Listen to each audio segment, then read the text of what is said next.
Ici, est-ce qu'on a assez de réseau? On a l'air d'avoir assez de réseau. Je ne sais pas si on a beaucoup de 4G. Hop.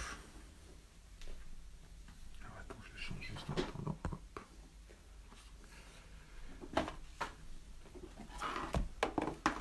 Vous êtes prêts, Jean-Luc? Ah oui, oui. Vous êtes prêts? Toujours prêts? Toujours prêt. Bon, mais d'abord... Hop. Voilà. Bon, d'abord, je vous remercie beaucoup. Les étudiants sont en train de nous rejoindre les uns après les autres. Nous accorder un petit peu de temps. Oui. Pour deux raisons, parce que, en fait, dans le fond, quand on a commencé à avoir des images au journal télévisé et que le confinement pour nous toutes et tous a commencé, en fait, moi j'ai beaucoup pensé à vous parce que vous avez beaucoup commenté et réfléchi aux images qui sont celles du cinéma, bien sûr, mais aussi celles de la communication, des médias, de la télévision. Et puis, disons, peut-être le déclencheur, c'était surtout quand j'ai vu qu'on allait annuler Wimbledon et Roland-Garros, je me suis dit, alors là, ça doit vous faire quelque chose, parce que dans le fond... Oh, plus maintenant. Vous suivez toujours le tennis, quand même? Un peu. Pas vraiment. Moins. Et je me suis dit, voilà une activité de cinéma, en fait, dont le fond, on peut, comme on le fait depuis maintenant un mois et demi, on peut le basculer sur le numérique, ce que tout le monde fait. Les gens regardent de moins en moins des films dans les salles de cinéma, donc peut-être qu'ils ne se rendront même pas compte que les salles de cinéma ont fermé ces derniers temps, à part les familles qui vont pour les films d'été, etc. Par contre, le sport, ça, le tennis, oui. On ne peut rien faire. C'est un vrai spectacle. Et juste sur les journaux télévisés et sur l'information, vous regardez toujours beaucoup la télévision? Moyen. Un peu plus. Je regarde en France les chaînes d'information. Je regarde un peu les chaînes d'information, rarement la télé rarement la télé publique, juste les chaînes d'information. En fait, qui sont des succursales de grandes chaînes et comme ça. Mais pourquoi vous êtes... Même pour me tenir un peu au courant, quand c'est toujours pareil, je ne regarde pas. C'est un peu comme au théâtre ce soir, avec les mêmes... j'en ai fait un sketch dans mon scénario. On voit, ça sera difficile d'obtenir du reste parce qu'il faudrait trouver quelqu'un qui fait une chaîne d'information, femme par exemple, et puis ensuite qu'on oppose un peu très simplement à la vie privée, si vous voulez. Et on ne dit plus la même chose. Ils sont prêts à mourir pour l'info, mais ils ne sont pas prêts à vivre leur vie. Donc c'est difficile de trouver, parce qu'on ne peut pas prendre un acteur qui fait semblant d'être un speakerine ou speaker, il faut qu'elle soit vraie, qu'elle diffuse ces nouvelles du jour qu'on choisit, et puis après qu'elle accepte d'être filmée dans un dialogue de fiction qui est la vie, disons, la vie humaine. Ça fait penser à la voix humaine de Cocteau, si vous voulez, aussi, par exemple. Voilà. Et quand vous dites que vous regardez les chaînes l'information continue, et plus forcément le journal télévisé, le rendez-vous de 20h, il y a une raison particulière? Non, je regarde 1 ou 2 fois par jour. J'ai mes 5 ou 6 endroits, je regarde que s'il y a un film sur Canal+, c'est rare.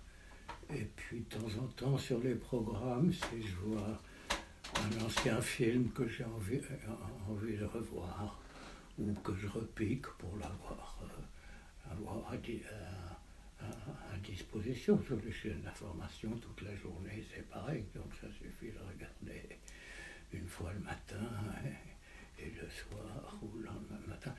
C'est un peu le journal, c'est mon journal, mais en fait c'est les journaux parce que ici la Suisse je ne connais pas du tout, et avec Anne-Marie on ne regarde que 3 journaux, Libération, Le Canard enchaîné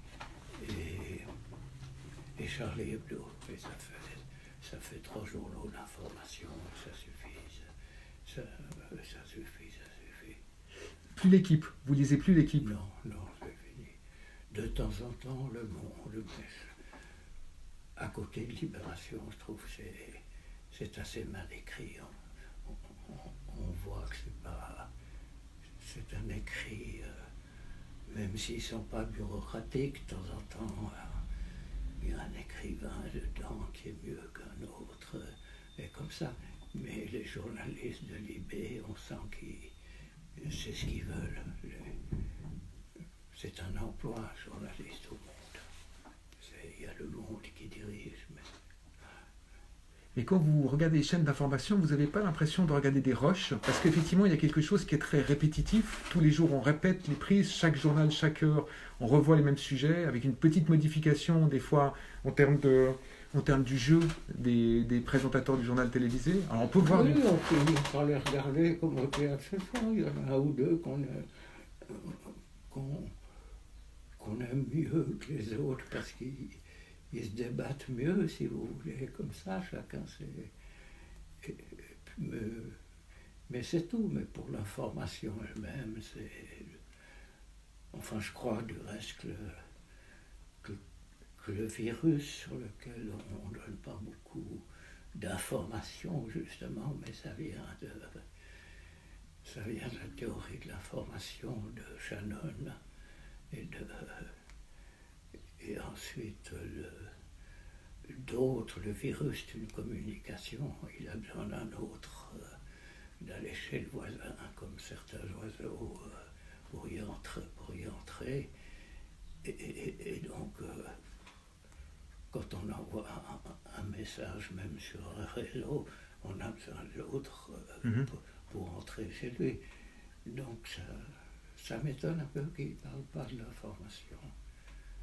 Je me suis intéressé très tôt, et comme je le racontais à Fabrice, j'ai trouvé même une fois par la théorie de quand l'ARN n'avait pas été trouvée encore.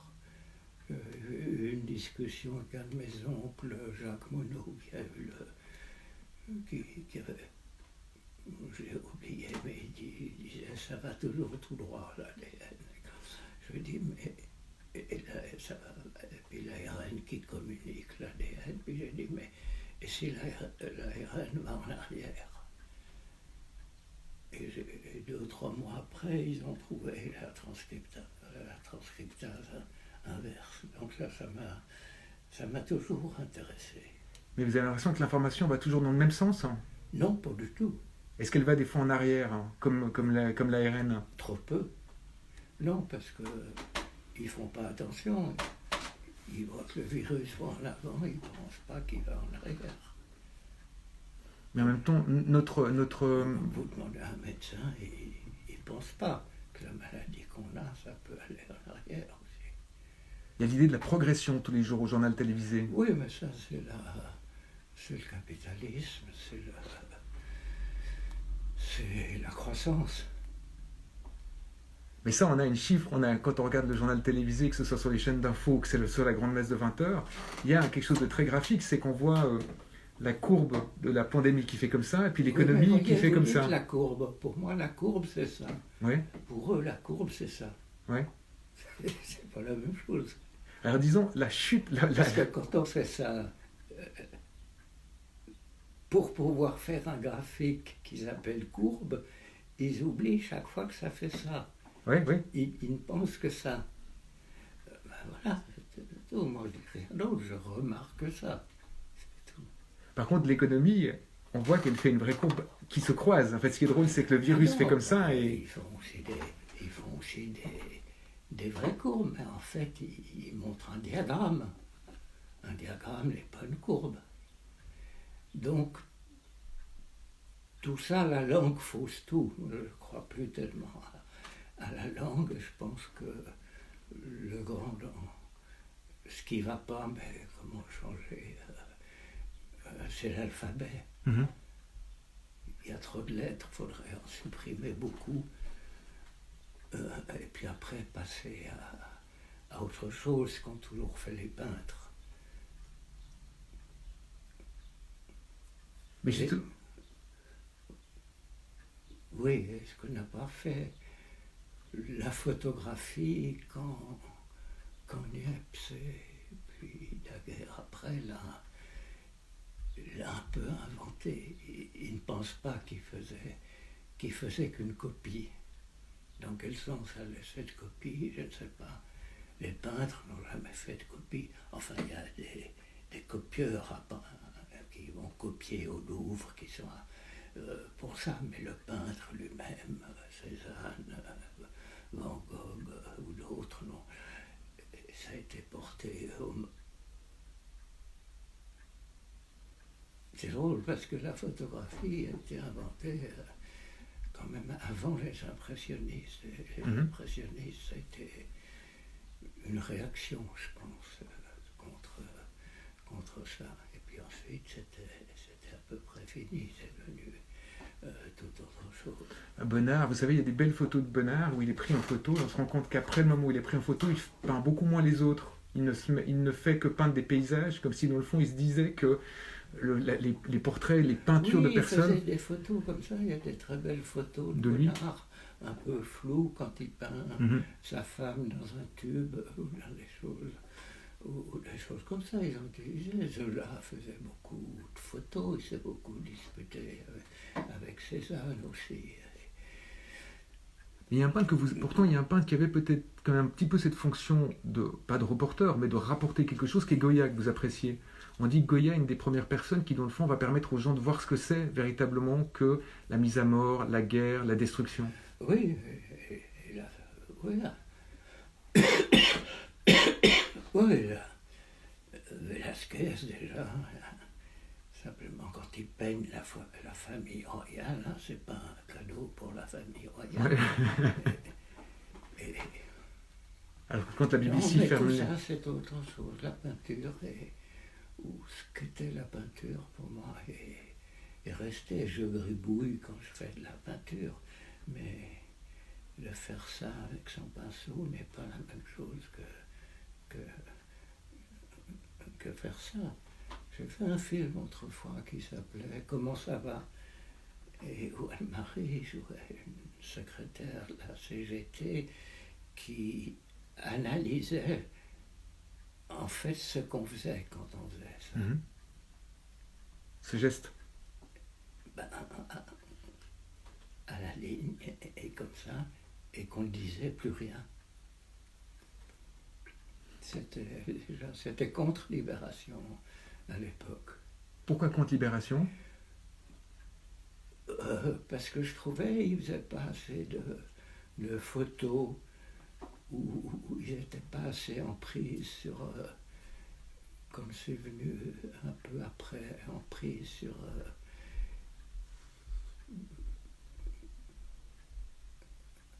je les avais même traités à un moment, je leur avais dit ordure de journaliste. Oui. Qui est quelque chose qui est resté quand même. Pourtant, c'est eux qui restent. Parce que c'est comme ça. Quand je vois sur une imprimante ou sur une ancienne IBM, c'est ça. Ça ne correspond. Et elle analyse bien, à partir de 2 photos, combien ça ne rend pas compte de ça. Et je m'interroge un peu dans le film que je vais faire sur ce qu'a cru ou ce que voulait Niepce quand il voulait juste copier la réalité et puis après la fixer en plus, l'idée fixe de fixer sur de fixer sur papier. Et c'est à ce moment-là, au moment de fixer sur le papier, que Daguerre l'a escroqué. Parce que d'ailleurs, étonnamment, au début, les photos étaient sur des plaques de verre et pas du papier. Oui. C'était déjà un, comment dire, oui, mais un déjà transport. sur plaque de verre avant, il fallait le fixer sur plaque de verre. Oui. Donc il fallait à la fois prendre la photo dans la chambre noire, mais ensuite que ce qu'on avait dans la caverne de Platon, on la fixe sur papier. Oui. Mais il y avait quand même sur la plaque de verre, il y avait toujours l'idée de la transparence et de la lumière qui passerait, alors que sur le papier, il y avait déjà l'idée de l'opacité et de quelque chose qui était fermé sur lui-même. Je sais pas. Là, je crois plus à l'alphabet. Il y a tellement de possibilités dans l'alphabet, on sait bien aujourd'hui, puisque même Google, la maison mère, s'est appelée alphabet. Donc voilà. moi je pense que la guerre en Irak, ça a été que les Américains, inconsciemment, dans leur fort intérieur, château fort intérieur, voulaient prendre la main sur l'écriture challéenne, ou je sais pas quoi, c'est-à-dire la naissance de l'écriture. C'est ça qu'ils voulaient, l'Amérique. Inconsciemment, ils ne savaient pas si on dit ça à George Bush Junior. Il ira avec la plus grande force. Il n'ira même pas, il comprendra. Il ne saura pas de quoi on parle. Ouais. Pourtant, souvent, dans votre travail, l'idée de la calligraphie, de l'écriture est quelque chose qui est très plastique. Il y a souvent des choses qui sont écrites. Oui. Donc les lettres sont importantes comme des formes. Aussi. Ben, ça, je ne connais pas assez le japonais ou le chinois comme ça, mais je conçois qu'il y a les deux pendant longtemps. Puis ils en sont venus à IBM, à la machine à écrire, à ça, ils sont venus aussi, mais ils ont gardé quelque chose.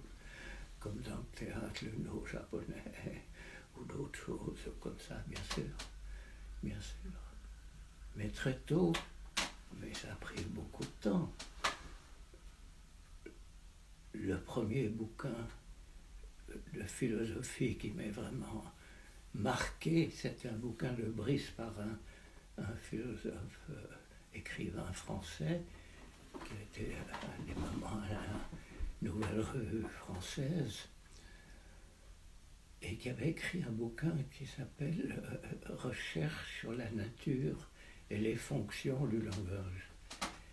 Et j'avais 15-16 ans, et j'ai cessé de parler pendant 1 an ou 2 ans. Ma famille s'est inquiétée comme ça. Et c'est resté petit à petit, et j'ai lu un peu d'autres choses comme ça. Et du reste, Brice Parrain, je l'ai fait jouer dans Vivre sa vie, où il fait un moment le philosophe avec, qui raconte l'histoire de la mort de Porthos, d'Alexandre Dumas, avec Anna Karina. Et aujourd'hui, ça reste la peinture, et pour moi, le langage n'est pas du tout la langue. La langue, c'est toutes les langues, qu'elle ait une origine unique ou pas, je ne sais pas, peut-être qu'on se dispute pour ça. C'est la langue javanaise, japonais, un peu, sauf peut-être une ou deux un peu différentes, comme le basque, le hongrois et le finlandais. Et le finlandais. Mais c'est tout. Le langage, c'est un peu autre chose que la peinture à chercher. Je crois que tous les grands écrivains, que ce soit Beckett, James Joyce ou d'autres avant, ou les grands poètes d'autrefois comme Dante, ou j'ai oublié des tas, non. Mais ils cherchaient à aller, c'est très net chez Joyce, ils cherchaient à aller au-delà de la langue, pas une histoire, ou en deçà de la langue. Même les lettristes d'Isidore Isou que j'ai connus cherchaient aussi à aller en deçà, ou à côté, ou au-delà de la langue. Et ça, c'est le langage qui est un mélange de paroles et d'images, comme j'ai dit dans mon dernier film. C'est un peu primitif, mais ça est bien, parce que la parole, là, c'est pas la parole, c'est ma voix. C'est pas la parole. Si je veux entendre un peu ma parole, comme disait Malraux, je crois, il faut l'entendre avec la gorge. On s'entend soi-même avec la gorge, mais pas avec la langue ou les oreilles. Et donc il y a autre chose, c'est Bernanos à ce côté-là aussi. Mais pour voilà, donc je dis le langage sans trop savoir, un mélange. Le cinéma peut avoir peut-être lui, à cause de sa technique, d'avoir les deux. C'est pas du son au sens, pas au sens premier, bien que ça puisse être les sons de la rue, ou comme ça, suivant le cas. Mais et qui devrait être véhiculé par le théâtre qui a pris une mauvaise place parce qu'ils font plus de rhétorique que de paroles. Mais vous avez l'impression du coup que le cinéma doit être en deçà des mots? Ça doit être comme la peinture, c'est au même endroit que la peinture? On pourrait se dire que la peinture est en dessus des mots. On peut, les sons, c'est le bruit de la rue, que ce soit les mots comme ça, même des mots qui ont du sens. Mais il n'y a pas que ça. Où il y a trop peu, où il y a trop. Les politiques sont noyés là-dedans. Comment voulez-vous si essayez de vous penser au chef d'État 2 minutes, on abandonne, tout le monde est comme ça, donc on laisse faire l'État. C'est autre chose qui est lié, je ne sais pas, à la chimie, à l'amour, à moi aussi je m'y perds un peu, sauf quand j'ai un projet que j'essaie de préciser peu à peu, peut y avoir ça, je peux y mettre un peu. D'où de changer un petit peu, plutôt que de diffuser un film dans une salle, le diffuser dans un théâtre. Rien que ça fera... C'est un peu autre chose pour les gens, mais c'est tout. C'est l'idée de décaler, en fait, de décaler un petit peu, d'être à l'endroit où on n'attend pas. Oui, mais sans se le dire. En le faisant. Sans se le dire, en le faisant, oui. En le faisant, la peinture est action avec les mains. Les mains sur l'ordinateur ne sont pas vraiment action, l'action elle est ailleurs. Et vous écrivez à la main, là, quand vous êtes en train d'écrire votre projet, vous découpez, vous écrivez à la main. C'est possible à la main. Avant, je servais à la machine, et puis depuis longtemps, j'aime mieux écrire à la main. Très souvent, j'écris tout petit à la main, et je ne peux pas me relire. Donc, je dois le réécrire déjà. C'est déjà quelque chose. Ça, Boileau avait raison 20 fois sur le métier. Remettez votre ouvrage et le polissez, et le repolissez sans cesse. Et vous réécrivez la même chose ou il y a des infimes différences entre ce que vous aviez écrit? Vous ne savez pas? Bien sûr, je sais pas, on ne sait pas exactement. Ça varie, ou on change. Parce que d'ailleurs, quand vous parlez de la parole et de l'écrit... Et puis, on efface beaucoup. Je me souviens, dans l'histoire du cinéma, il y avait une phrase de Maître Eckhart qui disait « Seul celui qui efface peut écrire ».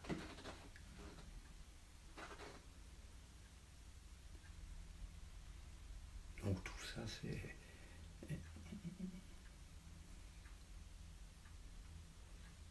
Quand vous parliez de la parole, tout à l'heure, les gens que l'on voit, et aussi vous avez parlé, on a glissé de la parole en fait aussi à l'idée du jeu, puisque vous parliez au début d'une journaliste de la télévision, il faudrait que ce soit une vraie pour qu'elle soit capable de jouer véritablement la présentatrice. Les gens qui sont à la télévision, ils sont dans la parole, mais en réalité ils lisent. C'est de l'écrit puisqu'ils ont un prompteur devant eux. Ils lisent et ensuite c'est pas de la parole, donc elle est 1, 2, 3 ou 4 fois faussée. Et si elle dit quelque chose de vrai, c'est peut-être à nous de le découvrir et d'en faire quelque chose. Oui. Ce qu'on ne fait pas, on dit oh il déconne, et puis on se croit libre de tout péché. Et quand on les voit assis, en fait, et qu'ils lisent, donc le prompteur, pour réciter ce qui a été écrit par eux ou par quelqu'un d'autre, il y a une petite différence. Il y en a de temps en temps qui ont une parole. Je me souviens d'un pamphlétaire qui a eu du succès à un moment, qui s'appelait Henri Guillemin. Mm-hmm. Lui avait une certaine parole. Et on pouvait l'écouter raconter tel épisode de l'histoire de France ou comme ça. Mais il y avait quelque chose. Tchernia à côté, c'était moins bien. C'était un auteur, Guillemin, donc il se voyait déjà comme quelqu'un qui était dans la narration, ce qui n'était peut-être pas le cas de Tchernia. Mais, puis c'était un bon théâtre historique. Oui.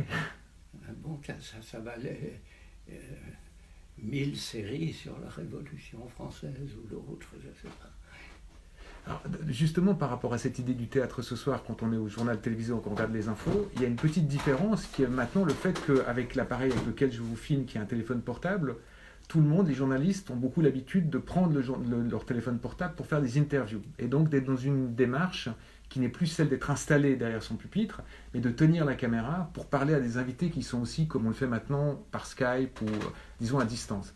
Et la chose qui m'a surprise, c'est qu'au-delà du fait qu'il y a un plaisir entre guillemets, mal se filmer, ce que j'entends par là, c'est de mettre la caméra très très proche de soi, voire très très proche de sa bouche, ils sont aussi dans une perspective qui n'est pas celle habituelle, c'est-à-dire ils ne sont pas en train de lire un prompteur, ils sont dans une forme de lâcher-prise qui fait qu'on les voit se filmer de façon très différente que quand ils sont au journal télévisé. Et je me suis demandé si c'était parce qu'ils imaginaient qu'ils étaient bien filmés quand ils sont derrière leur pupitre, et que là, ils essayent de prendre cette... Est-ce que cette caméra, cette image, qui est une image presque volée d'eux-mêmes, qui est une image miroir, pour le coup, ils se regardent.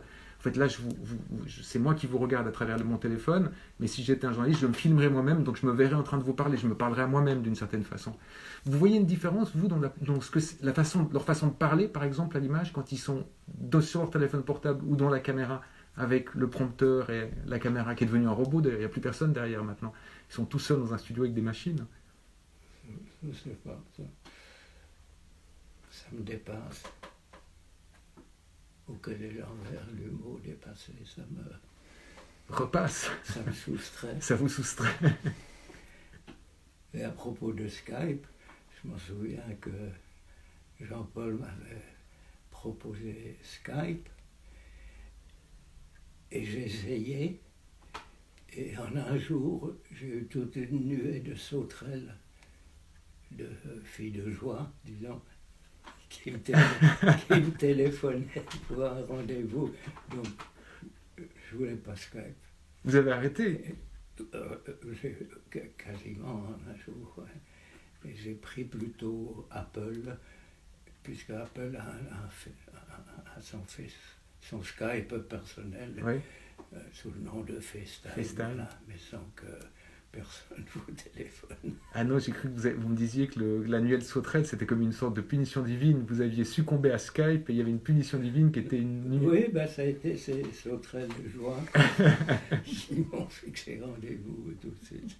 D'ailleurs, dans la bizarrerie, mais je peux juste faire pour une seconde un arrière-plan pour prouver en fait, dans le fond, que la difficulté pour faire ce petit entretien, c'est qu'évidemment, il n'y avait pas de... Vous me dites que vous n'êtes pas sur Skype, donc... Je fais ça juste pour vous, pour Anne-Marie.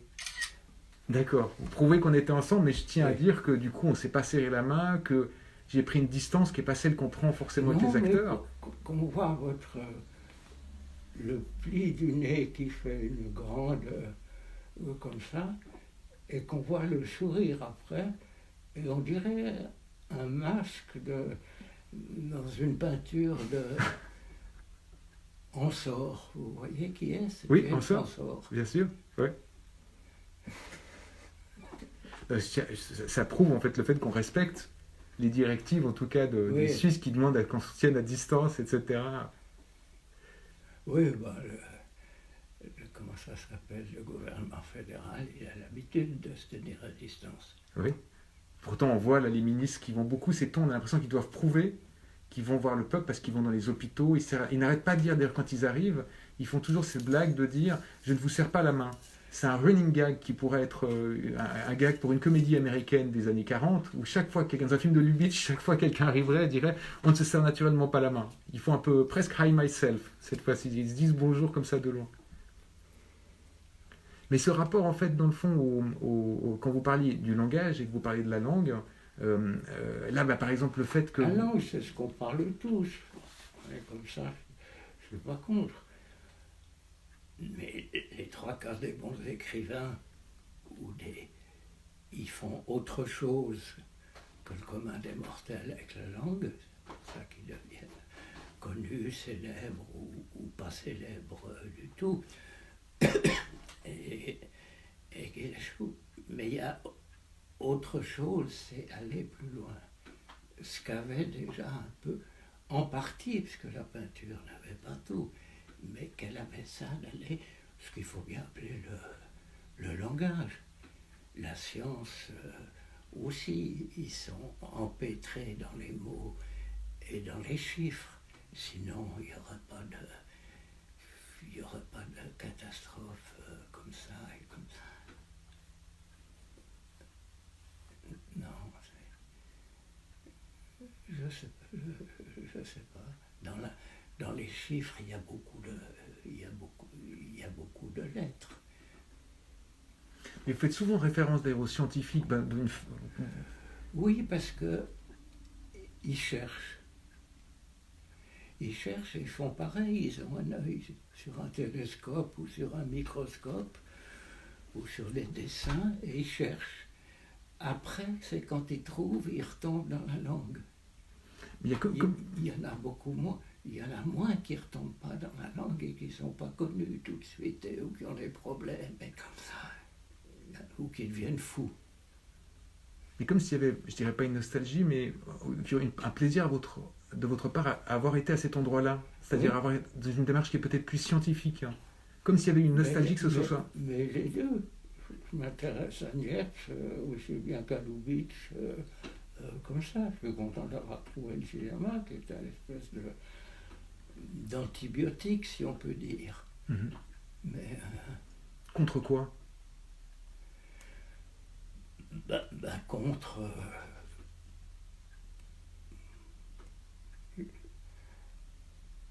je dirais pas contre, je dirais plutôt à côté, ou dessous, ou dessus. Je me souviens d'avoir fait une émission à France 2 avec deux enfants qui commençaient par un dialogue de deux. Pécrine qui disait toujours dessous ou dessus, Mm-hmm. une chose comme ça. Il y a quelque chose presque, mais comme Tchekhov l'était, c'est-à-dire médecin à écrivain, on a l'impression qu'il y aurait eu aussi envie de votre côté d'avoir ce bagage-là. C'est difficile d'être les deux. Mm-hmm. Le cinéma permet peut-être d'être un tout petit peu plus polyvalent, pas trop. Parce qu'aujourd'hui, par rapport à Nietzsche, celui qui appuie sur une caméra et qui voit ce qu'il est en train de filmer, il n'a aucun doute qu'il filme ça. Moi, j'en suis arrivé au point, il ne filme pas ça. Mm-hmm. Et ça, les peintres savaient que, les peintres qu'on connaît, mais même des plus gentils peintres du village ou comme ça, comme celui que j'avais inventé, qui s'appelait comment est-ce qu'il s'appelait? J'ai oublié, celui qui peignait. Dans Liberté et Patrie? Oui, dans Liberté et Patrie. J'ai oublié.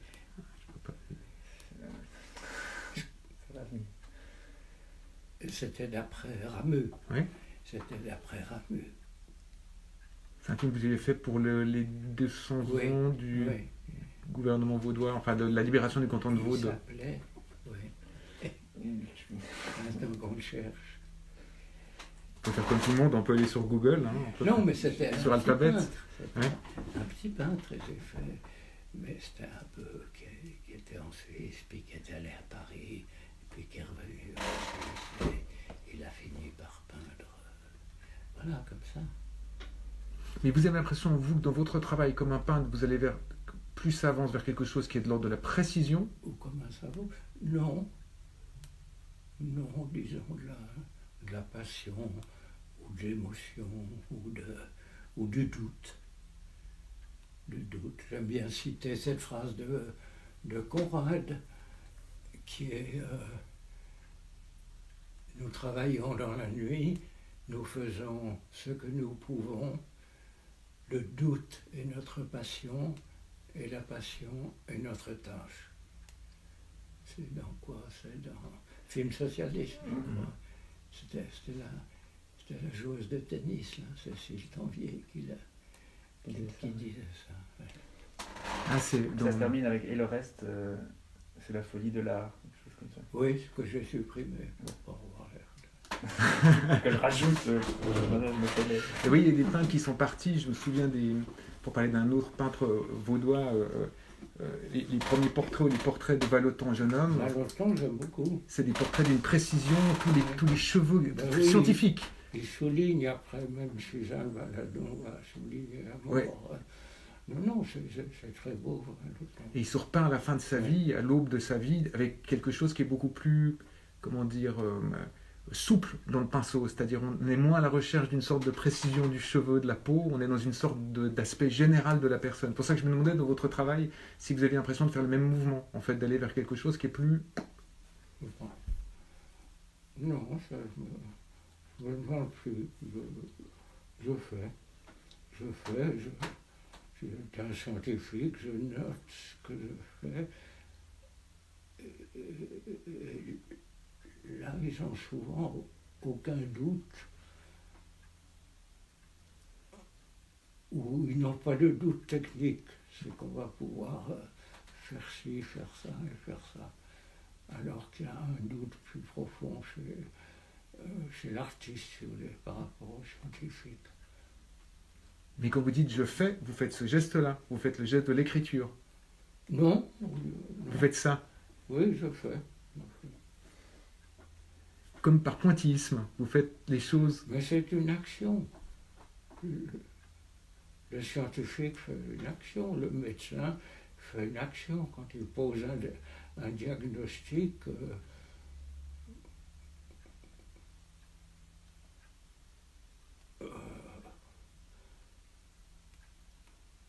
oui, c'est difficile. Les gens viennent chez lui, voyez plus. Mon père visitait les gens. Oui. Il allait à la rencontre. Oui, il était, je pense pas, dans sa spécialité, qui était l'estomac. Il a inventé, du reste, à l'époque, une espèce de petite caméra qui pouvait aller dans l'estomac. C'était 35 ou comme ça. Aujourd'hui, c'est plus difficile. Les pires, c'est les juristes. Les juristes qui n'ont que des lettres de l'alphabet, qui manipulent dans tous les sens. Alors quand c'est pour une cause, on félicite l'avocat, on est bien content qu'il nous les livre, mais sinon c'est... Mais l'avocat s'appuie lui-même sur de la rhétorique. Votre dernier film était moins lié à un travail, disons... À ce propos, j'aime beaucoup, moi, pas les romans, mais les livres un peu d'enquête, que ce soit policière, politique ou comme ça, quand je sens et que je me suive qu'il y a un vrai travail d'enquête qui peut durer 5, 6 ans, soit pour innocenter quelqu'un, soit pour accuser quelqu'un d'autre d'une malversation, ça j'aime beaucoup. Il n'y en a pas des masses. Il y en a beaucoup de publiés, mais il n'y en a pas des masses.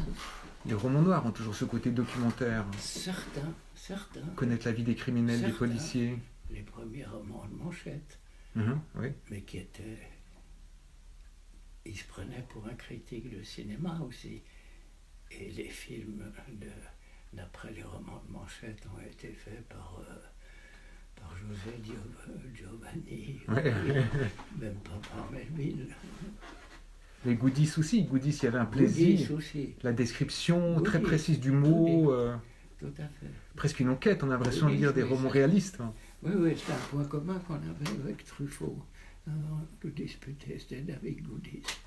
Lui, il a fait tirer sur le pianiste. Oui. Puis après, ça...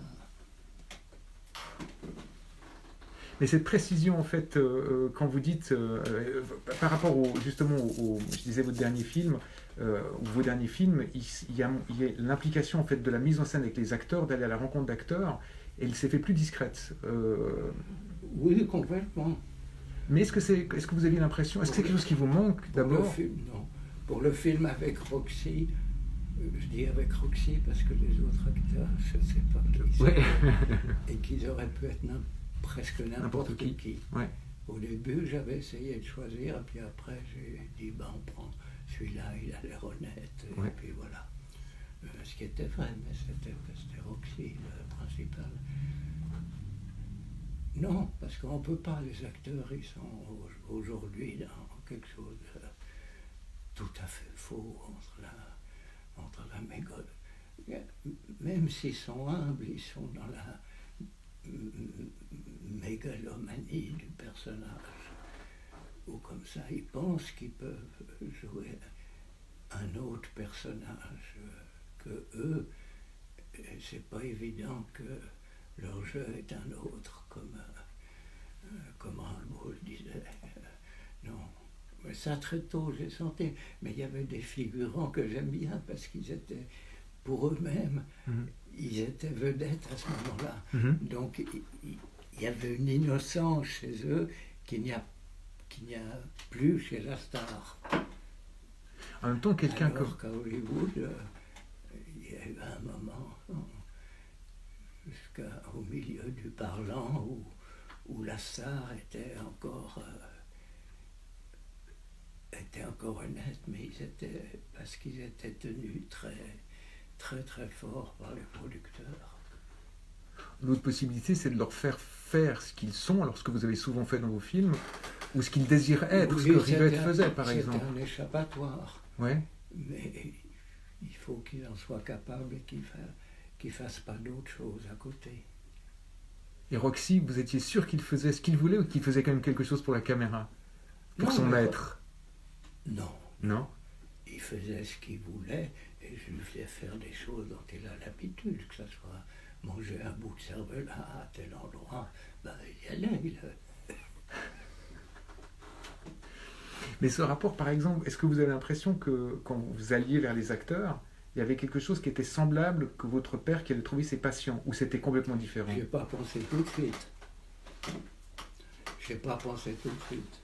Maintenant, et puis j'ai pas besoin Non, je peux faire des gens, je peux faire avec des figures, qui est un mot que j'ai employé souvent.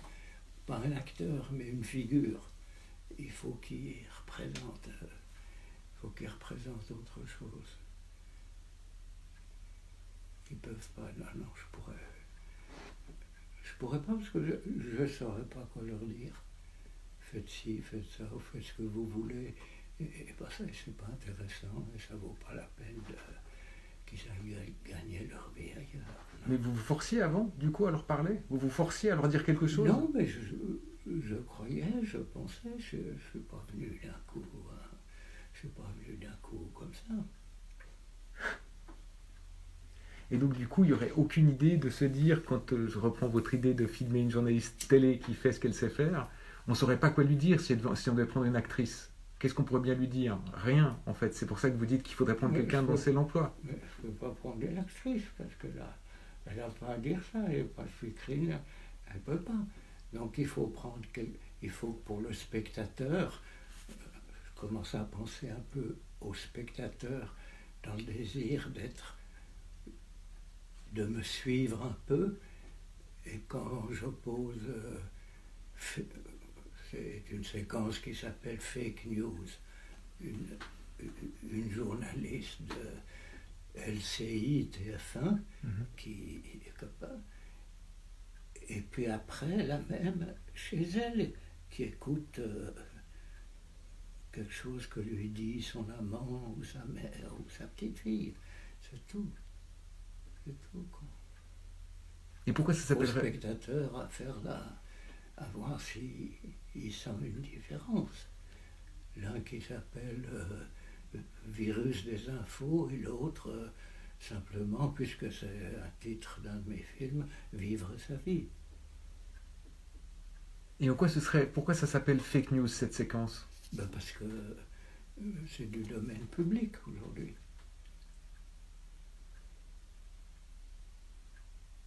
La fausse nouvelle? La fausse nouvelle n'est pas telle fausse nouvelle, elle est fausse nouvelle. Il y en a une qui est ancienne, la speakerine, et une qui est toujours nouvelle. Tout ça, c'est... On ne peut pas synthétiser d'un mot ou d'une phrase.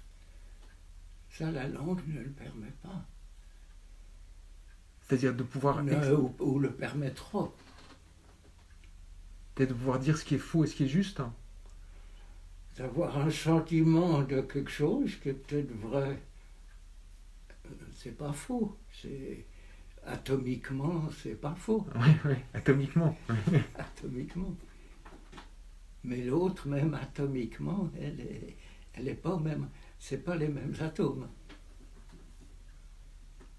De nouveau, là, une sorte de vérité scientifique. Hein. Non, parce que j'y crois pas vraiment. Parce qu'on n'a pas trouvé d'un seul coup. Galilée n'est pas venu au temps de Socrate. Encore que. Mais voilà. Non. Et du coup, la discussion, par exemple, là, tous les soirs, on a le droit d'avoir des discours. C'est très difficile de discuter avec un bon scientifique Oui. de la langue, de l'approche. C'est très difficile. Et sur C'est très difficile de discuter sincèrement avec ses manques et avec ses manques aussi. Comme ça. C'est très difficile. Ou ça ne l'intéresse pas. Aujourd'hui, on ne peut pas. J'ai peu de souvenirs, bien que j'ai fait en tout 3-4 ans d'hôpital, peut-être moins. J'ai très peu de souvenirs de médecins avec lesquels j'ai pu discuter de mon cas. Je pensais que ça ne l'intéressait pas, mais en même temps, il a trop. Il a trop qu'il soit interne, ou ceci, ou cela, ou juste un anesthésiste, ou juste un brancardier, comme ça. Avec ceux-là, on peut discuter, parce qu'ils sont plus humbles. Mais avant, pas. Parce qu'ils ont moins peur. Le médecin, il a peur de ne pas pouvoir guérir. Le brancardier, c'est pas son travail. Le médecin, il a peur de ne pas pouvoir guérir, de montrer d'impuissance en ne vous guérissant pas. Il a peur de parler, oui, le médecin. Oui, mais les moments, c'est pas peur de ne pas pouvoir guérir. Il n'a pas à avoir peur de ne pas pouvoir guérir, c'est parce qu'il a son serment de je sais pas quoi, il doit obéir au serment. Mais Bougliakov, dans son journal, quand il était médecin, il disait la peur, quand des gens venaient avec des maladies très très graves, il disait, mon Dieu, pourvu qu'ils partent, qu'ils ne reviennent pas, parce que je ne pourrais pas les guérir, je ne peux pas leur dire la vérité. Oui, mais ça je comprends, c'est plus honnête. Oui. Il dit, pourvu qu'elles meurent pendant la nuit, mais qu'elles ne meurent pas chez moi. Oui, ça je comprends aussi. Et votre père, il aimait parler de médecine? Il aimait parler de son travail? Sais pas. Je crois pas. Pas à la maison, je crois pas. Je crois pas. Peut-être pour lui, j'en sais rien. Mais vous avez vu, du coup, on est en pleine période où on pourrait entendre les scientifiques, en fait. On entend surtout beaucoup de fonctionnaires qui nous disent qu'il ne faut pas qu'on fasse pour attraper, là, vous voyez, j'ai le masque, on ne sait pas serrer la main, on met du désinfectant. Mais peu de personnes nous parlent de la maladie comme d'un événement véritablement. On y dit comment être prophylactique, comment faire attention, mais pas de quoi est faite cette maladie. On ne nous dit pas ce que c'est que cette maladie, en fait. Ben non, parce qu'ils ne savent pas. Les gens sont comme moi. Est-ce une matière ou est-ce du vivant? Mais qu'est-ce qui empêche de parler? Si on ne sait pas, c'est pas grave. En tout cas, du vivant. Donc il est comme nous. Mais voyez, vous dites... Peut-être qu'il nous aime bien. Peut-être qu'il nous aime bien. Comme disait Sacha Guitry, il est contre. Mais tout contre. Tout contre. Ouais. Je suis contre les femmes, mais tout contre. Ouais. Mais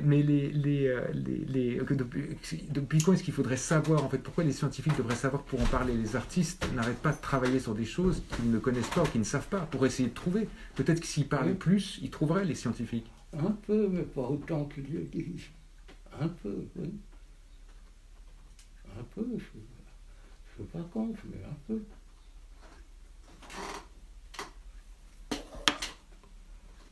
Quand on a trouvé la pénicilline, juste après la guerre, il a fallu la guerre pour trouver la pénicilline. Donc, si on dit ça à un médecin classique ou comme ça, ils disent ouais, vous plaisantez.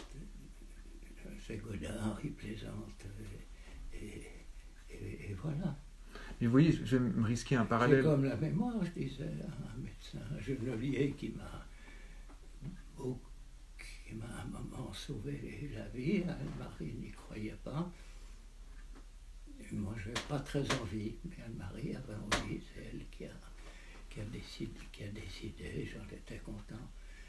Et je lui disais qu'avec l'âge, je perdais la mémoire des mots, ce qui n'a rien d'extraordinaire, mais je perdais la mémoire de l'instant. Mais une mémoire plus profonde d'avant, celle-là je l'avais, mais plus profonde. Et par exemple, quand je vais à la COP, acheter quelque chose, je vois ce que je vais acheter. Je ne me fais pas une liste, mais je vois le parcours que je vais avoir. Qui est dans... Lui pensait que c'était une plaisanterie de moi, que je ne savais pas les mots poire, pomme, fromage. Non, je voyais. Ou s'il y avait un mot, il venait après. Et du reste, quand j'arrivais à la COP et que j'avais le mot, je ne me souvenais plus. Mais vous voyez le parcours que vous devez faire, le cheminement. Le parcours, et si je vois la poire, je dis, ah, oui, c'est ça, voilà. Mais pas plus. Mais si est venu le mot poire, je l'oublie et j'achète pas la poire que je voulais. Et c'est quelque chose qui vous angoisse ou qui Non, vous laisse pas au du contraire tout. dans un grand, Non, grande pas paix? du tout, c'est plutôt un réconfort. Oui, oui.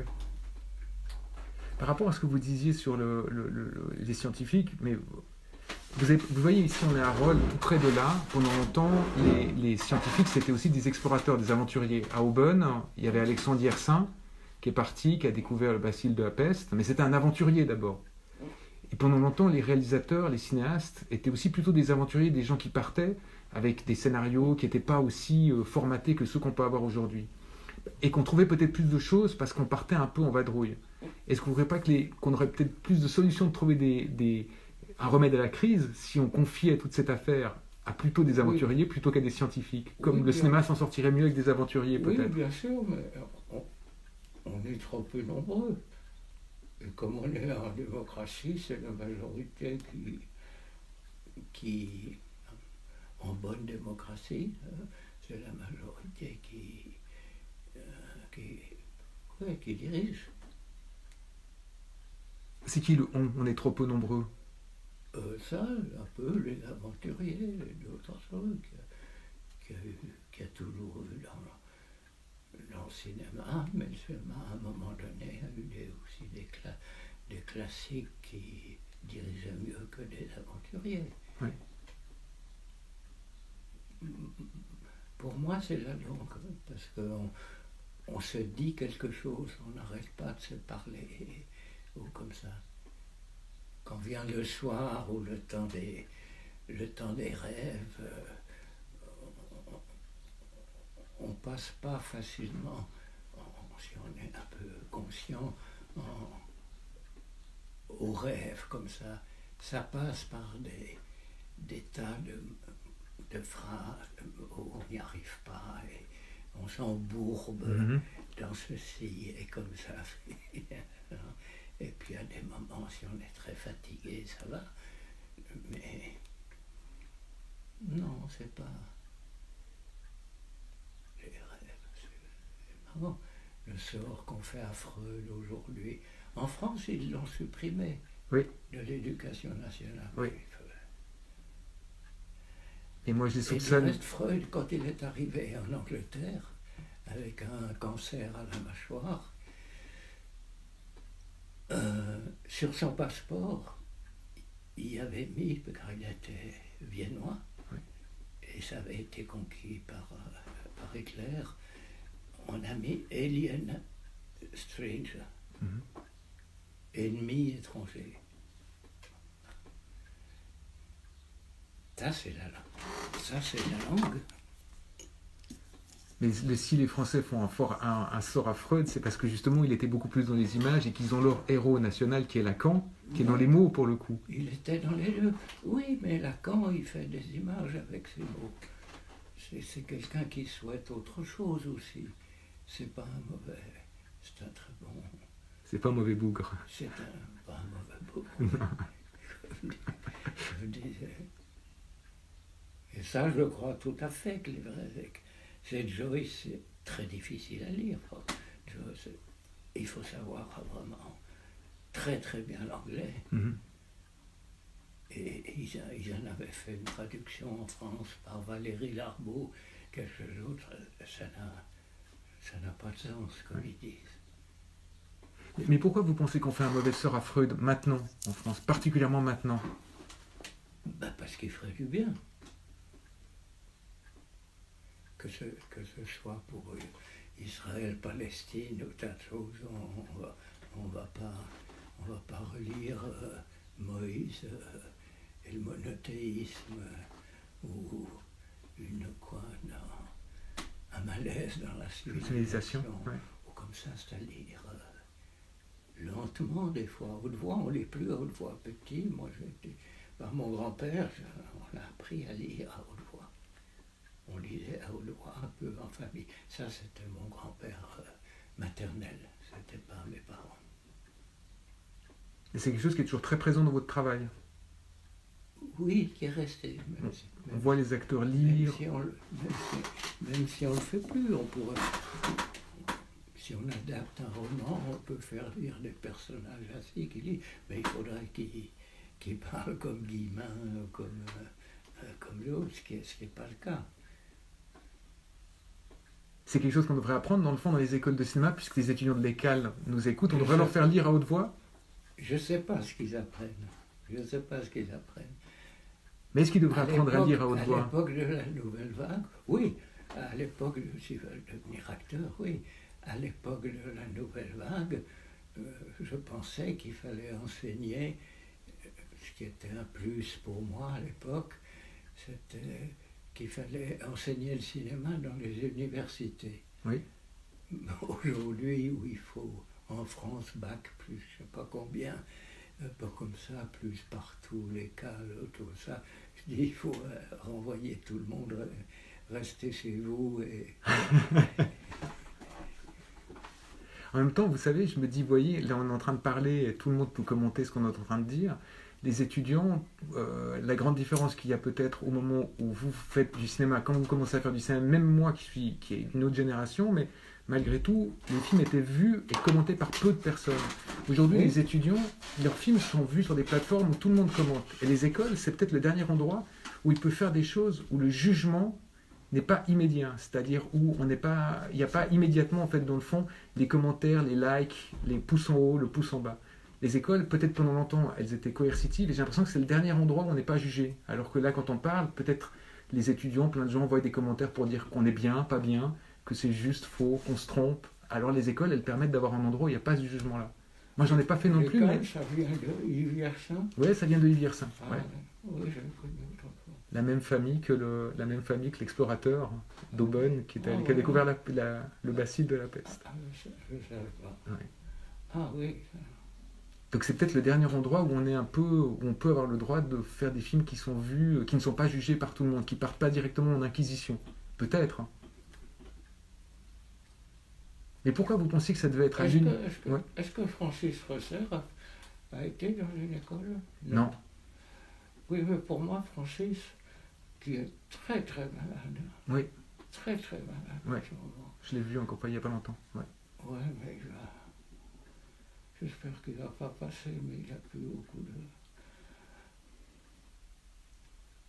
Mais pour moi, je ne prenais pas contre vous, Fabrice non plus. C'est le seul cinéaste suisse qui n'a jamais quitté la Suisse, qui s'est intéressé au monde un peu, mais c'est le seul cinéaste suisse entre qui a les pieds dans l'eau ou le pied dans les montagnes, et comme ça, les autres, ils sont suisses comme ils sont, puisqu'ils sont dans ce pays-là et qu'ils ont un passeport. Francis, s'il n'avait pas de passeport suisse, on pourrait dire que c'est un cinéaste suisse. Je suis d'accord avec vous. Même vaudois, vous ne croyez pas? Vaudois, même. Vaudois, oui. Il a un côté Audelaire aussi. Oui. Des choses comme ça. Je suis d'accord avec vous. Ouais.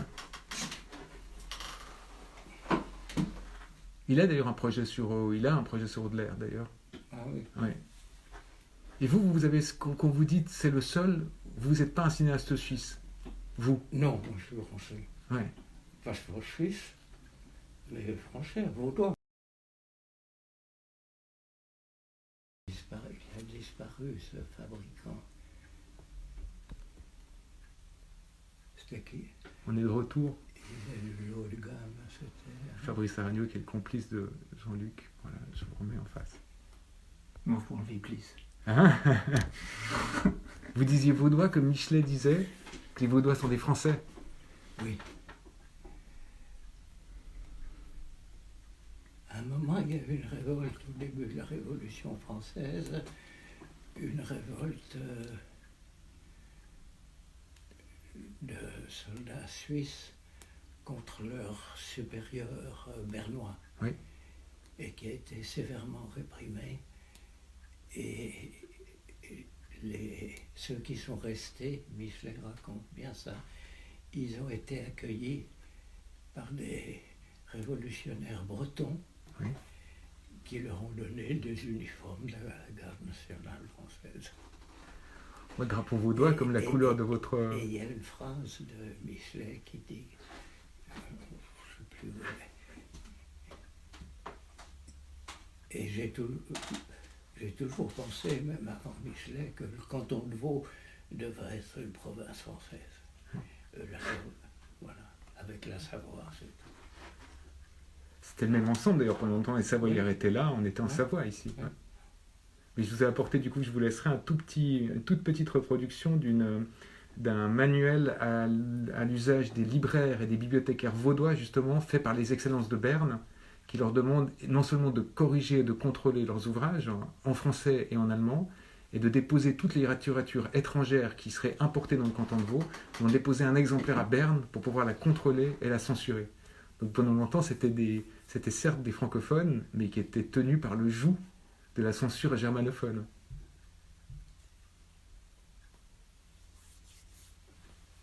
Juste quand vous... Après, on va vous laisser continuer à travailler. Non, je ne travaille pas aujourd'hui.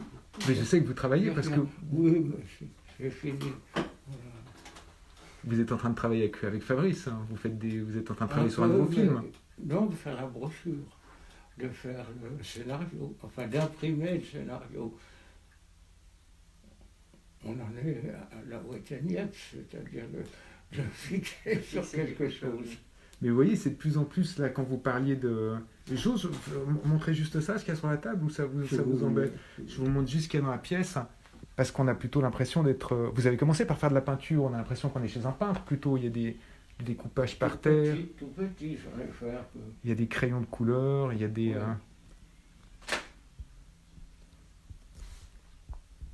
Et donc, du coup, là, vous découpez parce que c'est ce qui va servir, en fait, dans le fond, à faire le scénario. Qui sera le film scénario. Des images possibles. Je le mets comme ça. Et on voit Fabrice qui est effectivement caché en... qui a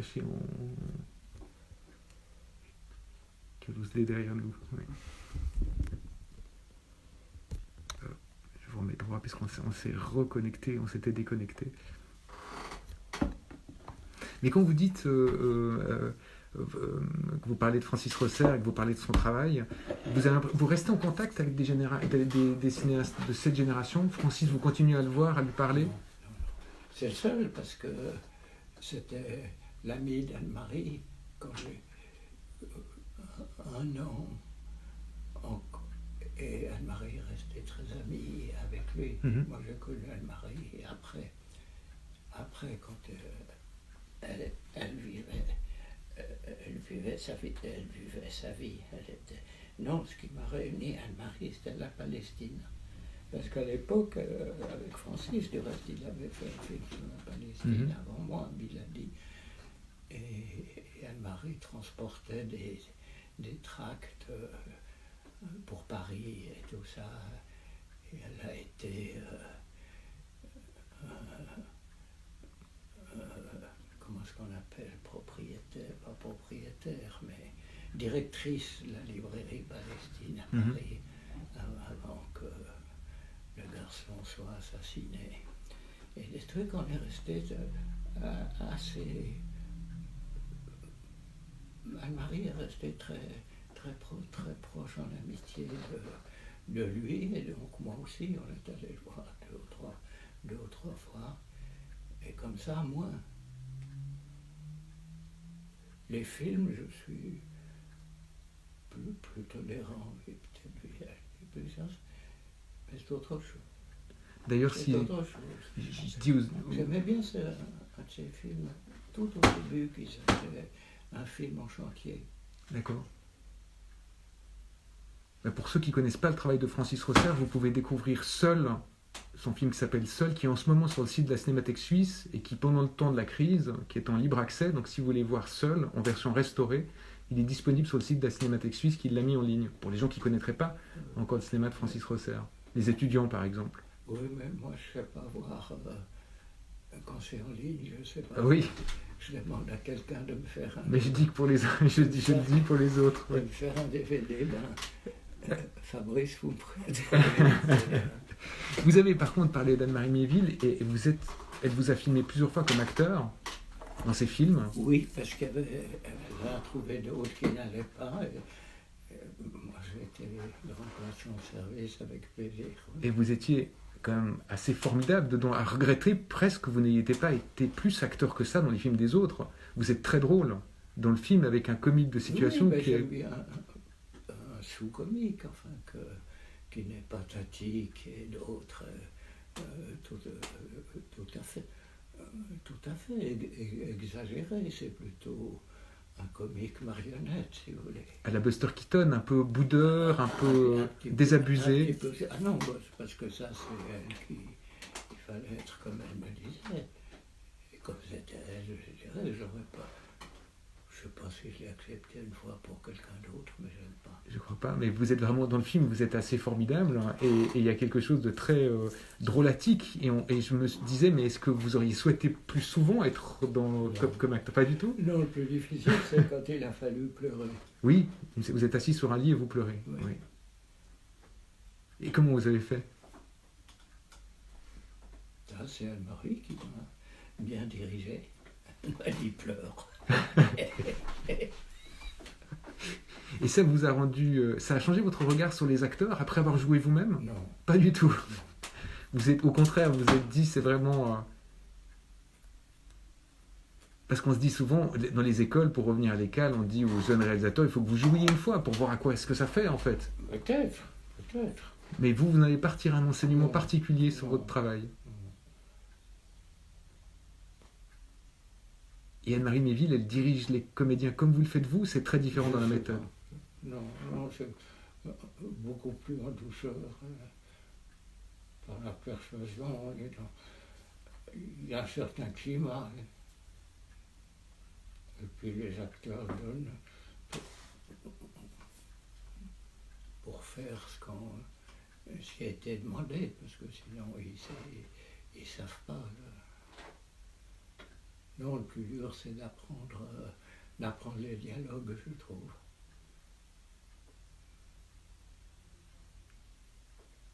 Ce qui est de l'écrit, ce qui repasse par quelque chose qui est de l'écrit et qui est pas... C'est comme d'aller au supermarché et de réfléchir aux poires plutôt que d'y aller en allant les chercher en tant qu'objet. C'est venu après, parce que ça, il y a quand même 20 ans. Mais d'apprendre par cœur, non, ça me gênait. Ça me gênait. Et c'est quelque chose que vous demandiez, vous, aux comédiens, d'apprendre par cœur? Vous parliez beaucoup en direct, souvent pour les dicter en direct. J'en sais rien. Oui, mais des fois, je leur soufflais le dialogue par un micro HF, etc. Alors, avant de vous laisser continuer à travailler, vous pouvez juste, si vous êtes d'accord, vous m'avez expliqué que vous êtes en train de travailler sur un projet qui est lié à de la musique, un rapport avec la musique. Ben, il y aura de la musique, et puis après, si ça doit se terminer, hein, il y aura de la musique comme j'en mets dans un film, qui en général à peu près toujours les mêmes musiques, la musique de l'émetteur ECM, Manfred Eicher, toujours ça, plus une ou deux autres. Et puis, dans le petit film, où on ne fait que raconter le projet mais de l'imaginer un peu en scène, ce qui est complètement inventé, puisque j'imagine que la directrice de l'Opéra Bastille, c'est la reine de Saba. Mhm. Alors donc, ensuite on peut faire ceux du Méliès presque. On peut faire beaucoup de choses. Alors à ce moment-là, la musique sera, pour le scénario sera la musique venue de l'opéra. Mhm. Des choses connues comme Bizet, L'amour est enfant de Bohème, ou des choses comme ça. Et puis après, dans le film, il y aura de temps en temps, certainement, comme je fais dans mes films, de la vraie musique, un peu de la musique de film qui n'est plus celle que je faisais il y a 40 ans. Et puis, dans l'opéra, c'est une musique à faire, par un musicien à trouver, etc. Mais ça, ce sera quelque chose qui sera relativement pas nouveau, parce que vous avez beaucoup fait composer avant, mais depuis les dernières années, vous faisiez plutôt de l'emprunt musical. Oui, voilà. Là, il y aura de l'emprunt et de la création musicale. Si ça se fait à l'opéra, oui. Et vous avez déjà une idée d'avec quel musicien vous voulez travailler? Pas du tout, je ne connais pas. Je n'ai aucune idée. Mais vous avez un peu en tête quel genre de musique ou pas du tout? Non. Ouais. Il peut y avoir de temps en temps un air classique qui rappelle, pour les besoins de la chose, qui rappelle qu'on est dans un opéra, mais après il faut que ça soit autre chose. Car l'opéra, j'en ai vu qu'un dans ma vie, mais j'ai l'impression, quand je regarde Google, même si c'est moderne, c'est trop classique, ou on veut faire moderne, etc. Ce qui n'est pas le cas. Il doit y avoir un côté plus battleur. Battler, ça c'est le bon Musique terme, ouais. moderne, mais sur un battleur. Très bien. Je rappelle juste quand même, parce que je le dis pour les étudiants de l'ECAL, mais aussi parce que je sais que d'autres personnes évidemment sont en train de regarder, que le livre d'images, donc votre dernier film, il va y en avoir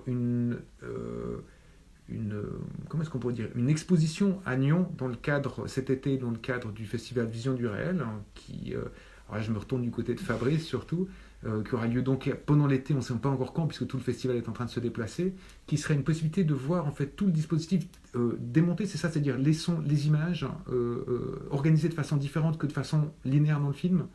Comment est-ce qu'on pourrait expliquer, Fabrice?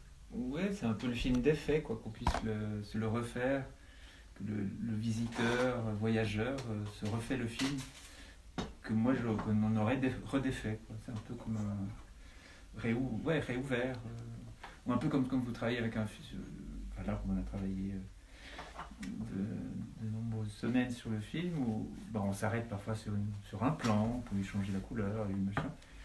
C'est un peu ça, d'avoir cette approche-là, de pouvoir d'être séparé de l'image et du son, et de pouvoir voyager dans le film, et que chacun puisse faire du film le sien, quoi. Enfin, de faire sien le film, plutôt. Et il y aura aussi la possibilité à l'automne de pouvoir revoir le film, pour ceux qui ne l'auraient pas vu, voilà, de voir complet tel qu'il était. En fait, c'est le même film, hein, c'est bien sûr. L'un, il est sur un écran, ou il est sur 40. Et ce sera cet été au Château de Nyon. C'est une ville où vous avez grandi d'ailleurs. Vous avez fait partie du ski club de Nyon, non? Non, l'équipe de football minime. Ah oui. Moi, je me souviens que quand j'avais dû travailler, je ne sais plus pour quelle raison, sur la ville de Nyon, il y avait un historien qui s'occupait du ski club et qui me disait que vous étiez vraiment, vous lâchiez enfant, vous n'étiez pas du tout sage quand vous montiez le remont de pente, vous lâchiez la perche avant d'arriver au sommet de Saint-Cergue, où je ne sais pas où vous alliez faire du ski. Voilà, je ne sais pas. Ah, Saint-Cergue. À Saint-Cergue, je pense. Oui, j'ai bien connu. J'ai fait presque tout mon collège à Nyon, tout à fait. Voilà, ce sera cet été dans le cadre du festival Vision du réel. Espérons. Espérons qu'on ait le droit de se réunir et d'y aller, de se rencontrer après, encore. une seule personne peut y entrer, ça suffit. Oui, c'est vrai. L'une après l'autre. Très bien. L'une après l'autre, c'est vrai, on pourrait passer les uns après les autres. Ouais, c'est vraiment pour faire une expérience personnelle, comme on l'a quand on monte le film ou quand on travaille dessus, quoi. Mais après, il y a des questions des étudiants Elles arrivent par flow, mais comme c'est un peu, comme je les ai pas regardées parce que je vous ai écouté, Ah. vous voyez, je me suis dit je vais pas vous les poser. Bah, allez, la première qui arrive. Ouais, ça m'est égal. Là, elle est en japonais, j'aurais demandé. Oui, il y avait un étudiant qui avait posé la question sur les réseaux sociaux, parce qu'il disait, c'était Axel Besançon, qui est un étudiant de deuxième année, qui fait un documentaire, et il demandait effectivement si... est-ce que vous regardez ce qui se passe sur les réseaux sociaux? Est-ce que vous regardez? Pas jamais. J'y suis pas, je ne sais pas ce que c'est. Mais quand vous regardez toujours la télé sur un écran de télé, pas sur votre ordinateur. Vous la regardez vraiment, Oui, oui, encore, chacun à sa place. encore, ouais. Pourtant, vos images à vous, elles sont sorties du cinéma pour aller au musée, mais vous regardez la télé là où elle doit faire, c'est-à-dire sur son écran. Ben, c'est un organisme d'État social, ou sociétal, comme ils disent en France. Je ne sais pas pourquoi. Plutôt que dire social, ils disent sociétal. Avec cette idée, malgré tout, qu'elle est publique, donc elle va sur un écran qui lui est destiné. Peut-être. Ouais. Peut-être. Oui. Et il y avait une question d'un étudiant qui disait, mais dans le fond, est-ce que vous, cette crise, c'est quelque chose qui vous inspire pour votre travail, la crise qu'on est en train de vivre? Est-ce que vous en ferez quelque chose un jour dans votre travail? Ben, certainement un petit peu. Il aura une influence, pas directe. C'est un peu trop tôt pour faire sur cette crise-là, ou comme ça, mais elle est là, donc le mot virus devra être prononcé quand même une ou deux fois avec ce qui va avec. Le virus, c'est de la communication. Là, ce qu'on fait, c'est pour moi, il y a ça. Ça ne veut pas dire qu'on va mourir de ça. Mais que peut-être on n'arrive pas à bien vivre. Oui. Et du reste, que les questions qui seront posées, ça sera juste des questions sur moi et non pas des questions sur le travail. Oui. Alors, les scientifiques, au début, ont quand même l'avantage, c'est qu'ils communiquent entre eux de leur travail. Mhm. Les artistes, assez peu. Mais sinon, c'est toujours l'auteur. Quand on a... Et votre génération on est un peu responsable de ça, non, d'une certaine façon? Quand vous écriviez au cahier... Oui, mais c'était dans un but très précis. C'était la politique des auteurs. C'est de dire par rapport aux producteurs, aux sociétés de production qui pensaient que l'auteur d'un film, de même qu'il y avait des auteurs de livres, il y avait des auteurs de films, et que c'était le scénariste, ou les scénaristes. Et nous, on a dit non, c'est le metteur en scène, qu'il soit bon ou mauvais. Et on a fait une liste des bons, une liste des mauvais. Mais voilà, c'est tout. Mais dans cette idée noble... Ensuite, dans cette idée-là, je le pense toujours, mais il n'y a pas besoin de penser, auteur avec tous les droits, les prérogatives et les célébrations qui vont avec lui. Mais vous l'aviez pas même vu... à des moments, il faudrait mieux qu'il y ait un bon producteur et un bon auteur et qui se partagent. Mais si vous n'aviez pas dit à l'époque que Fuller, que... À l'époque, on était à Fuller. Oui, mais si vous n'aviez pas... Aujourd'hui, non, c'est un auteur moyen. On peut pas... Il y a des degrés. Nicolas Ray aussi, Oui. il a fait d'autres qu'on célébrait beaucoup, même des inconnus, même des gens qui faisaient ce qui s'appelait à l'époque les films B. Les séries B. Voilà. Mais s'il n'y avait pas eu en fait dans le fond cette chose-là, peut-être que Hitchcock ne serait pas devenu un auteur et sa carrière Ça se serait se peut-être peut. mieux portée, peut-être. Non, mais il a eu une belle carrière, c'est normal qu'à la fin ça s'effiloche un peu. Mais effectivement, c'est la politique des auteurs qui a lancé les gens comme Hitchcock et qui sont devenus aujourd'hui, il y en a deux ou trois, il n'y a qu'à regarder. Regardez, mais les trois quarts ne sont plus des auteurs. Mais certainement, un jeune homme qui fait son premier film, il se pense comme auteur au sens social ou sociétal, comme Les Français. disent les Français. Il se pense auteur. Mais est-ce que vous avez l'impression presque que cette chose-là, c'est... Ils se pensent auteurs. Ils font une différence alors qu'on n'en faisait pas. Nous, entre documentaire et fiction. Oui. On a célébré Jean Rouch au même titre qu'Hitchcock ou que Griffith. Et ça, c'est venu de Langlois aussi, de sa façon de projeter les films. Pas parce qu'ils étaient célèbres, parce qu'ils étaient ce qu'ils étaient. Mais est-ce que vous avez l'impression presque que cette politique des auteurs, à vous, au final, maintenant, elle vous... On a même défendu comme auteur des mauvais films. Oui. Pour moi, il y a un seul film où Becker était vraiment auteur, c'était Touchez pas au Grisby. Oui. D'autres films, pas du tout, Goupé moins rouge ou quoi, Arsène Lupin, et même, par exemple, Montparnasse 19, où il avait remplacé Ophuls. Et j'avais fait un critique qui lui avait fait de la peine, parce que j'avais dit c'est bien parce que c'est mauvais. Et qu'il a osé faire mal.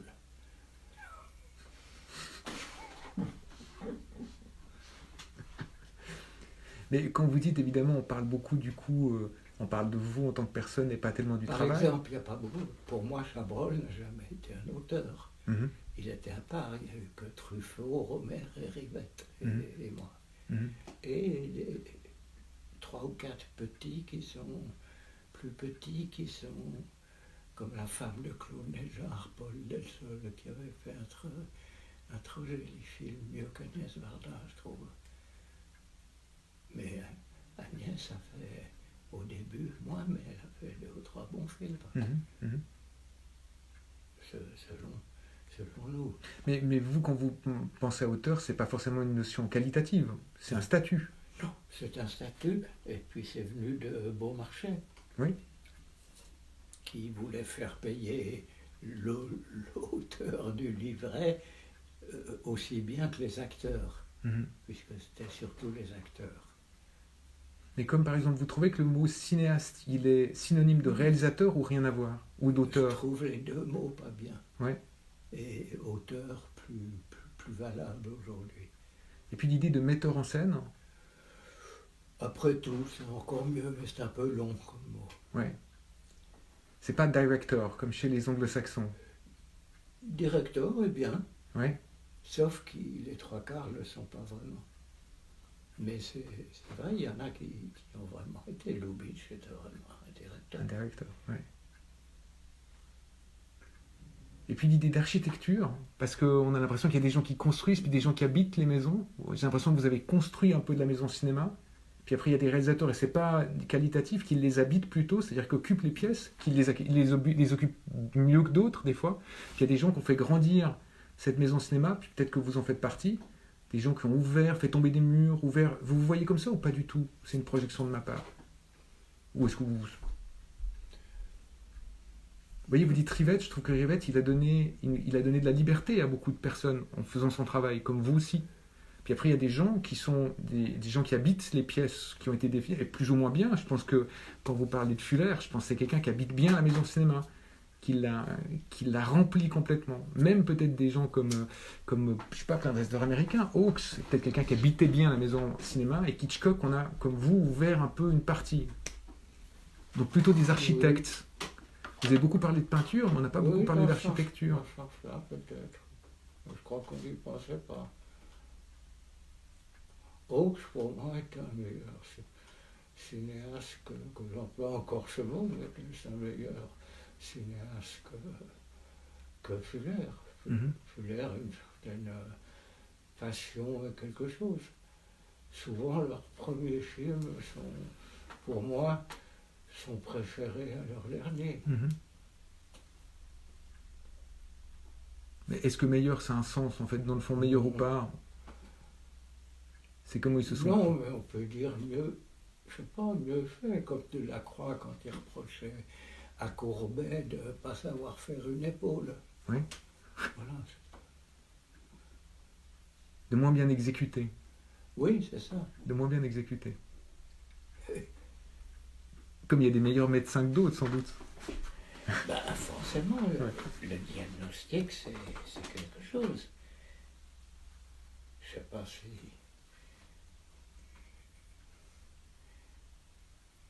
Le côté médecin, c'est quand on fait un film, pouvoir poser un diagnostic aussi sur ce qu'on va faire, ce qu'on va laisser faire et ce qui arrivera. Hein. Un vrai diagnostic. Il a ça, ça peut devenir ça. Il faudrait mieux que ça devienne ça, mais si ça devient autre chose, c'est peut-être... Enfin, tout ça.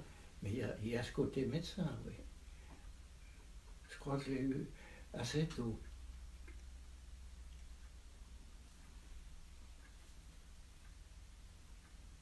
Et juste pour terminer, vous avez parlé de Rohmer, vous avez évoqué son nom tout à l'heure, parce qu'on a parlé du langage aussi.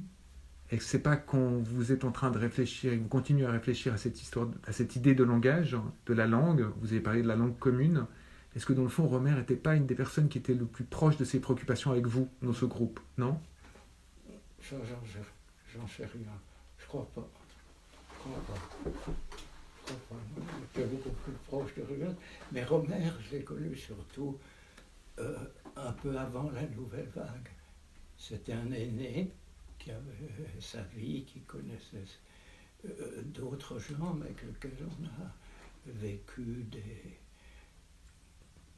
presque ensemble, presque en même temps, tous les jours, même café, même femme, et des choses très, très différentes avec les autres. À la fois plus près par la vie. Et puis Rohmer, quand je l'ai connu, il vivait caché. C'était un prof dont la famille, personne ne savait, qui s'intéressait au cinéma. J'ai connu quand il écrivait ses premières chroniques pour les temps modernes. Oui. Et après, ça s'est plus effiloché. Je l'ai rencontré de nouveau tout à la fin de sa vie, quand on habitait à Paris, la même maison que lui, le même appartement où il y avait les films de Losange. Voilà. Il vous manque toutes ces personnes avec lesquelles vous avez travaillé? Oui, beaucoup, parce qu'on parlait beaucoup. Maintenant, quasiment plus. On parle des films, quand il y a un film à faire, on connaît. En dehors, plus différent.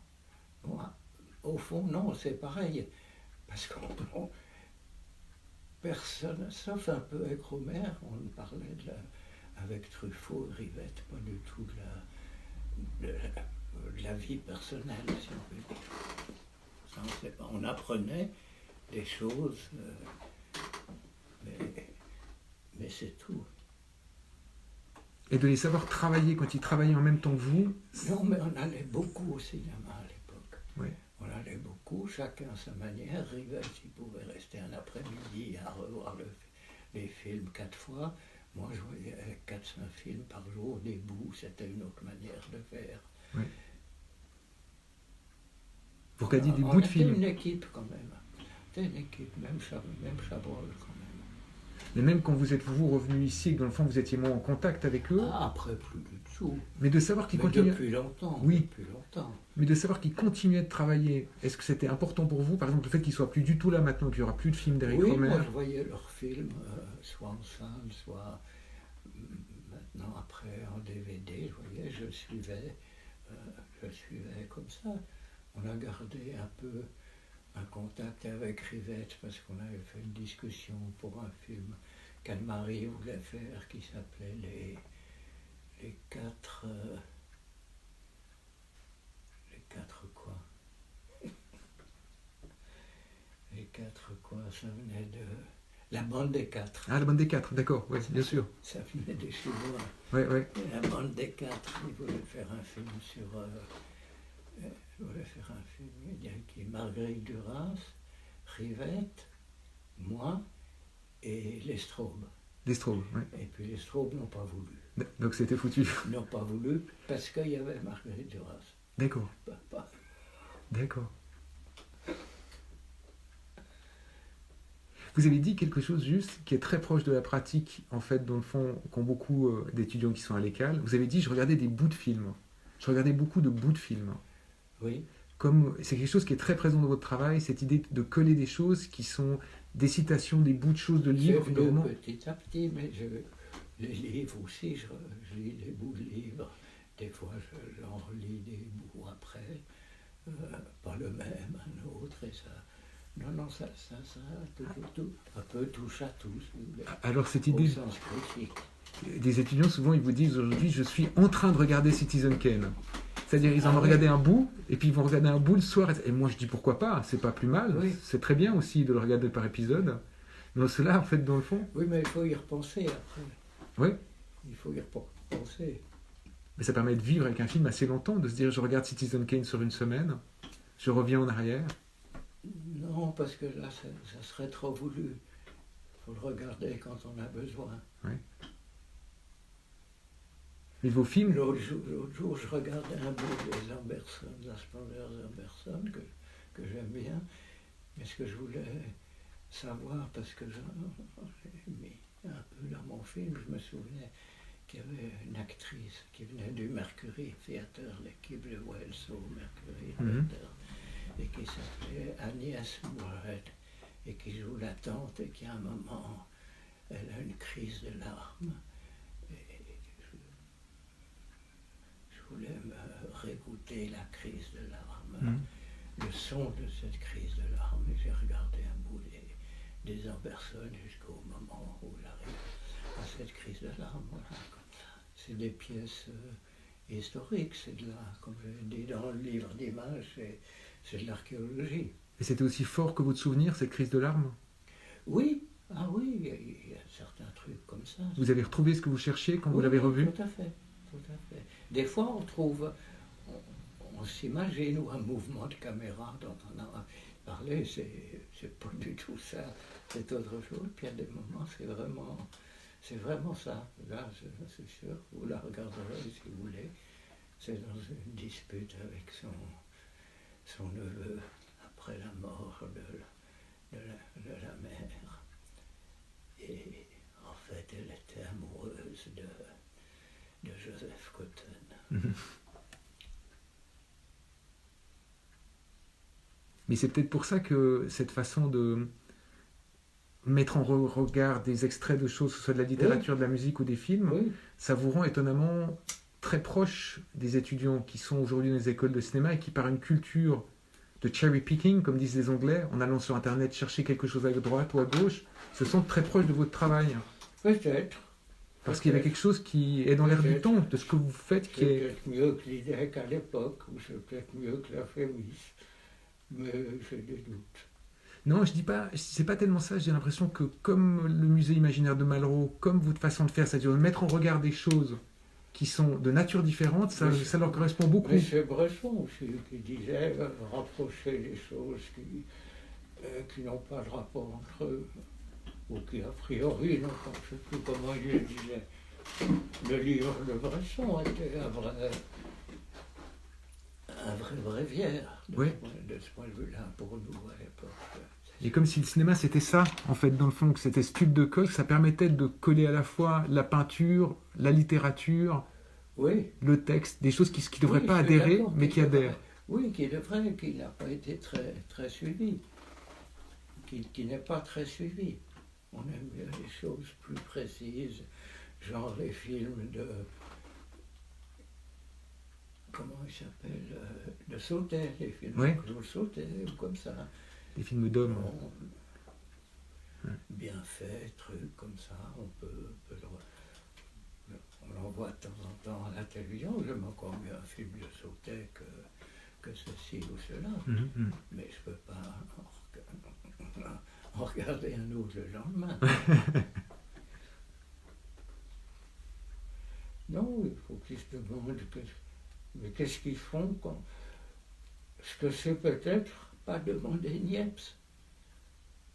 Pourquoi est-ce que je veux reproduire un souvenir de ça? Parce que même Platon ne l'a pas fait, il a fait la caverne, mais après il a laissé. Enfin, c'est Socrate. Donc il était contre, mais c'est quand même lui qui a fait Socrate. Ouais. Ça découle d'eux. Et puis après, quand il a voulu le fixer, en plus, il y a une double démarche là. Non seulement c'est une copie, mais il faut fixer la copie. Il ne faut pas fixer l'original, il faut fixer la copie. L'arrêter. Alors ça amène de la perversion aussi, parce que fixer l'original, il n'y a que les musées Qu'ils le font, ouais. qui le font. Et encore plus ou moins bien. Moi, ce que je pense, les tableaux devraient circuler. Mais comme le livre d'images. Un peu sous escorte, mais peu importe. Hein, de la Croix à Cézanne, il passe une semaine chez vous, une semaine là, une semaine là. En Suisse, il y a 40 semaines, puis après, on va dans un autre pays. Et c'est un peu le projet du livre d'images. C'est de se dire il faut que le film voyage, se déplace, et dans des endroits qui n'est pas dévolu au cinéma. Un peu, oui. Un peu, mais c'est pas la même chose. Mais on pourrait recevoir l'exposition chez soi. En fait, on pourrait dire on l'installe chez les gens. Non, Non. non, parce qu'il y a trop. Il faut que ça soit dans un endroit qui est effectivement distancié des autres. C'est une clairière, c'est un petit théâtre. Ceci, là, il peut rester. S'il y a 12 villageois, ben, il y a 12 villageois. Et puis, comme le tableau de... on n'a pas retrouvé le nom encore. Si, c'est Aimé Pache. C'est Aimé Pache. J'ai pensé pendant que vous parliez, c'est à la COP que ça m'est revenu. C'est quand vous avez parlé de la COP, Aimé Pache m'est revenu. Je ne peux pas vous dire pourquoi.